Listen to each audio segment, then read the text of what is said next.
find a new purpose for our, storytelling.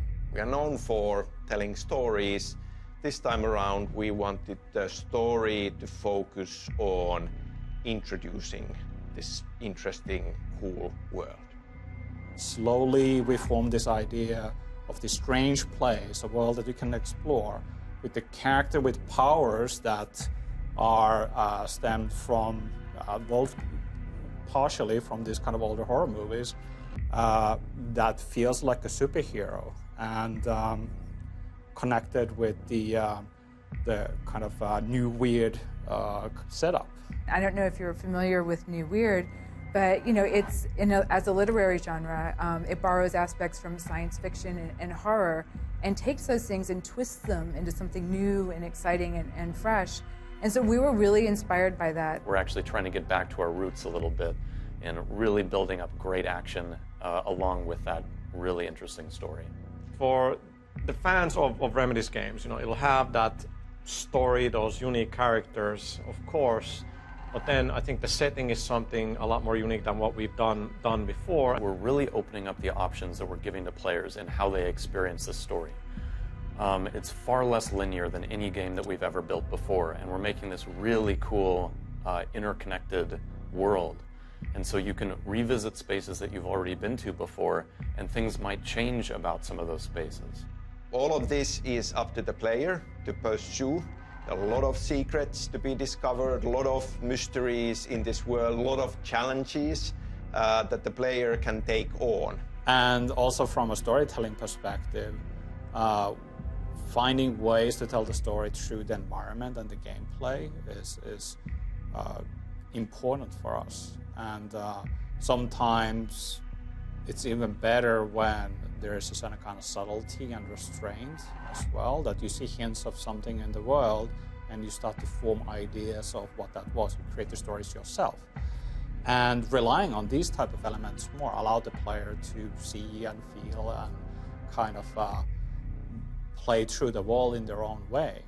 With Control, we talk about it as it's a very sort of gameplay-driven experience, and what that means is we want to make sure that gamers can sort of control the experience, play it at their own pace. Because of that, for storytelling, we have found ways to make the story more flexible depending on how the player is going forward.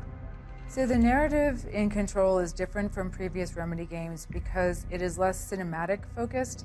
There's a lot more environmental storytelling. Gameplay and story are working hand in hand to tell the plot and develop the characters. Instead of just having a few levels that you can play through, we have a lot of different optional content that you can get involved with and get into the deeper lore of the universe. And there's a lot of surprises in there as well. Control takes place in the headquarters of Federal Bureau of Control, a place called the Oldest House.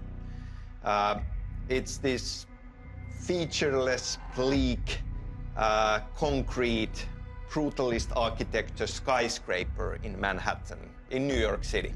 A key starting point for us was to create this place that is sealed off from our reality.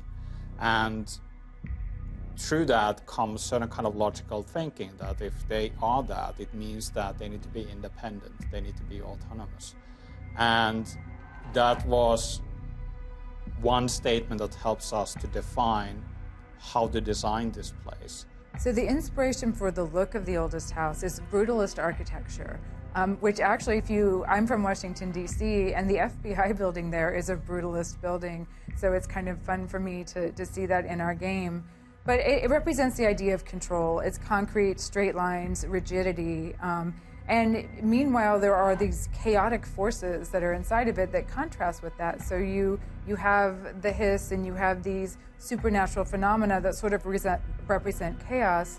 And so you have chaos and order clashing within the Oldest House, and that's kind of the theme of the game. And looking at Jesse coming into this old bureau, which has existed for God knows how long, and bringing this breath of fresh air to the place. So when you look at all of these elements, you can see that there is that contrast and contrast, of course, sets up conflict as well. And it is an action game, and conflict is at the heart of it, but it's not just the kind of gameplay level, but on kind of a thematic level as well for the story itself. It's not just what you think is going on the surface. There's always something happening much deeper, and I think that we're going to have some surprises on exactly how deep this world goes.